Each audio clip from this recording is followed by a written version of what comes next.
107.5, The Game Podcasting, is sponsored by Modern Exterminating, a family-oriented company. Professional, honest, and dependable pest control solutions. We're your one-stop shop for all pests. There's two people in sports. I agree with this now. There's two people in sports. Victor Wembanyama and Shohei Ohtani. And that's it. There's nobody else I want to see. They are the marquee headliners. If they're on TV, I'm watching. Baseball still does just a god-awful job during the regular season of showcasing. They're getting better. Sure. But also we're talking about starting from almost like ground zero.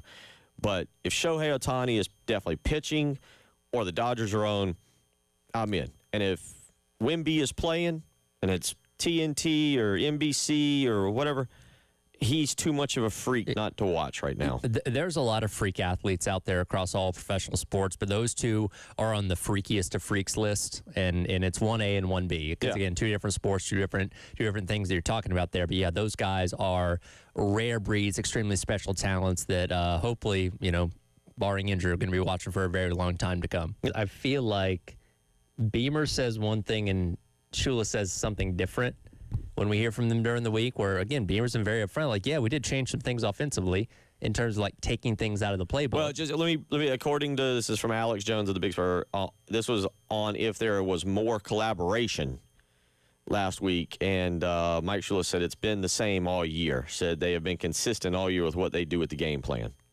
But that doesn't sound like what Beamer said the other day, where it sounds like there was more of like, hey, something needs to change here. Let's cut out a handful of these plays and focus on, I don't know. That's what it sounds like to me. Question, a lot of people, I see it on message boards, I see it on Twitter, especially going into this week.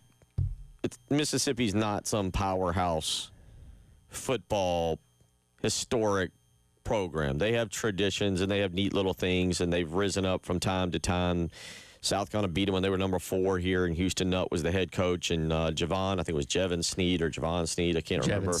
Jevon Sneed was the quarterback, and they had a running back, too, 22. Dexter McCluster. Yep. And a pretty good game. Eric Norwood was phenomenal that night, and Sandstorm was born, and blah, blah, blah. But anyway, the programs are – there's really – and it's kind of like Missouri, right? Mm-hmm. It's kind of like Missouri. How are they, and how are we? And how has that been the same – since the year 2000, Ole Miss only has 2 more 10-win seasons than South Carolina. Okay. They've had 5. Carolina's had 3. Okay. You look at the bowl games they're going to, and again, in recent years, they've gone to Peach Bowl, Sugar Bowls, stuff like that. But Music City Bowl, Compass Bowl, Peach Bowl, Cotton Bowl, they are not, just speaking in the last 25 years, not really that much different than what South Carolina is overall as a program. Carolina's been to an SEC championship game. They haven't done that.